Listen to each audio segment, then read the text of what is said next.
This week's Parsha is Parshat Nasso. It's the second Parsha in Chumash Bamidbar. It is the longest Parsha in the whole Torah. The word Nasso means to lift up. This Parsha is read always around Shavuos.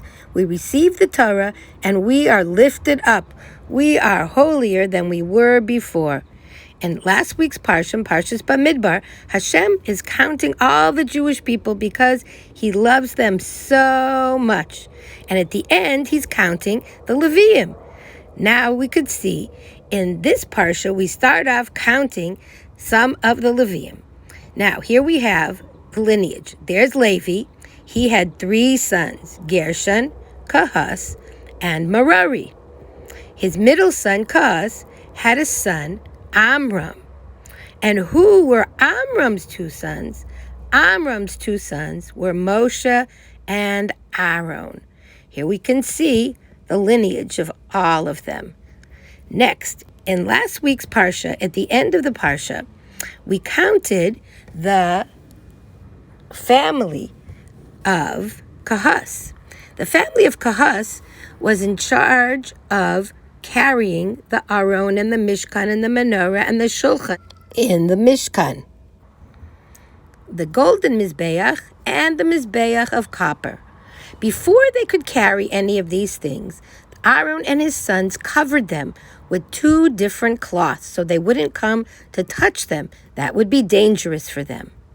The next family that was counted was the family of Gershon. The family of Gershon is the first one counted in this Parsha, from the age of 30 to 50. Their job was to transport all the curtains from the Mishkan.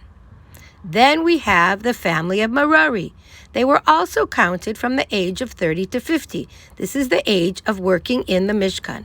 They carried all the poles and the posts with them from place to place. Now the Parsha tells us, make sure that you give to the Kohanim what they are deserving, the Meiser and the Bikurim. Make sure you will be rewarded and not if you don't. Oh, here is a Nazir.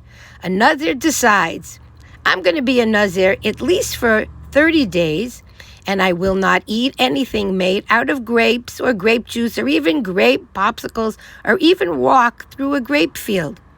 And here I will not get a haircut at all during that time, and I won't touch a dead body or go to a funeral. The Parsha also tells us about the blessing that the Kohanim give to the Jewish people. The Kohanim loved the Jewish people so much. You can see their fingers were spread, and the bracha came through their hands from Hashem. What did they say? Yivarechecha Hashem v'yishmerecha. Ya'er Hashem panav elecha v'yichuneka. Yisa Hashem panav elecha v'yasem lecha shalom. This is in our tefillah every day. We say, Yivarechecha Hashem v'yishmerecha. Hashem, you should bless us and take care of our belongings. Hashem, you should shine on us with beautiful light. Our Torah that we learn, we should understand it completely and connect to you, Hashem. It has 5 words, like the 5 books of the Torah. Yisa Hashem panav elecha, yasem lecha shalom. You should bring us peace. What is more important than to have peace? Next, it tells us that the leaders of the tribes brought 6 wagons. Each 2 Nesiim, each 2 princes brought 1 wagon together, and each wagon was pulled by 2 oxen. They used this in the Beis HaMikdash to transport the curtains and the posts and the bars.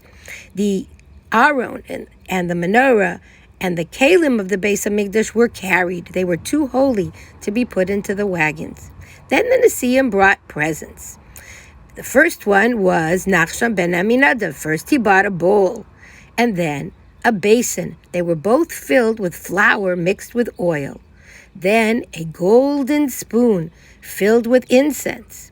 Then 1 bull and a lamb and a goat representing Avraham, Yitzchak, and Yaakov. This was for the Olah sacrifice. Then 1 goat. This represented the sin of selling their brother. then 2 bulls, and 5, here's 2, and 2 more, and 5 goats.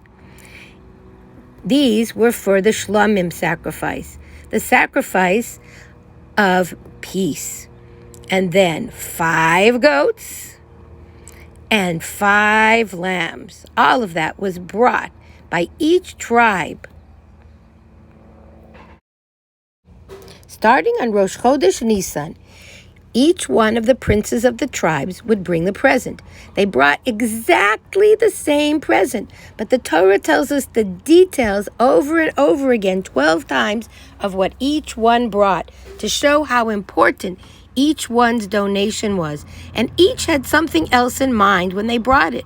Yehuda was thinking about royalty. Kings come from him. And his next brother, Yisachar, was thinking about the Torah. Zvulun was thinking about how he was going to support his brother Yisachar, and Reuven was thinking about how he tried to save his brother Yosef. Shows how important each one is to Hashem. The wagons that they brought together showed the achdus, the unity and the love for each other. At the end of the parsha, it tells us that Moshe would go into the Ohel Moed, and he would hear Hashem's voice coming out from between the 2 angels that were on top of the ark.